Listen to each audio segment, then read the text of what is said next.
कभी सोचा है बादशाह के दरबार तक पहुंचने का ख्वाब बाज औकात इंसान की बर्बादी की वजह भी बन जाता है।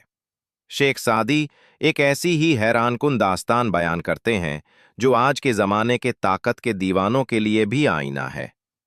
शेख सादी फरमाते हैं, मेरे जानने वालों में एक मिंशी था जो रोजगार न मिलने से बहुत परेशान रहता था। एक दिन वो मेरे पास आया और अपना हाल जार बयान करते हुए बोला, हजरत, आपकी बादशाह के दरबार में रसाई है। किसी ओहदेदार से कहकर मुझे कोई काम दिलवा दें। मैंने नरमी से जवाब दिया, भाई, बादशाहों की मुलाजमत खतरे से खाली नहीं होती। नाने हलाल की उम्मीद के साथ जान जाने का भी इम्कान होता है। मैंने ये नसीहत खुलूसे दिल से उसकी भलाई के लिए की थी, लेकिन वो समझा कि मैं उसे टाल रहा हूं। वो बोला, हुजूर, जो लोग ईमानदारी और मेहनत से काम करते हैं उन्हें डरने की क्या जरूरत। आपने सुना नहीं, मेले कपड़े ही को धोबी पटरे पर मारता है। मैंने फिर नरमी से कहा, ठीक कहता है, सांच को आंच नहीं, लेकिन बादशाहों के करीब रहने वालों को लूमड़ी जैसी एहतियात बरतनी चाहिए।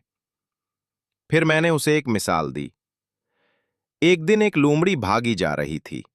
किसी ने पूछा, खाला लूमड़ी, यूं घबराकर कहाँ जा रही हो? लूमड़ी बोली, मैंने सुना है कि बादशाह के सिपाही ऊंट बेगार के लिए पकड़ रहे हैं।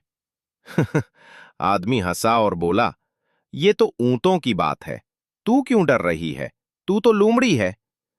लूमड़ी ने जवाब दिया, तेरी बात दुरुस्त है, मगर अगर किसी ने दुश्मनी में कह दिया कि ये ऊंटनी का बच्चा है, तो जब तक तहकीक होगी तब तक मेरा अंजाम आ चुका होगा।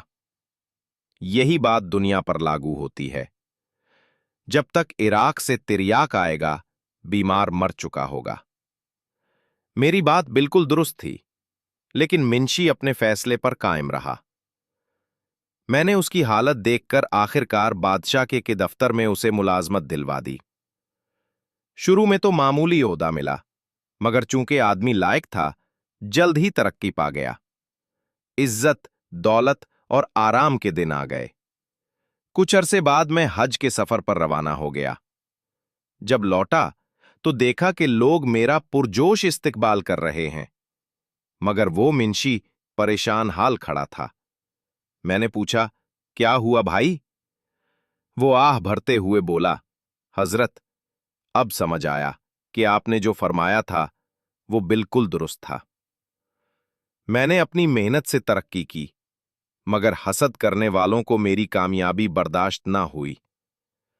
उन्होंने मुझ पर झूठा इल्जाम लगाकर कैद करवा दिया। अब हाजियों की वापसी की खुशी में कैदियों को रिहा किया गया, वरना बादशाह ने तो ये तक नहीं देखा कि मैं गुनाहगार हूं या बेगुनाह। मैंने अफसोस से कहा, मैंने पहले ही समझाया था।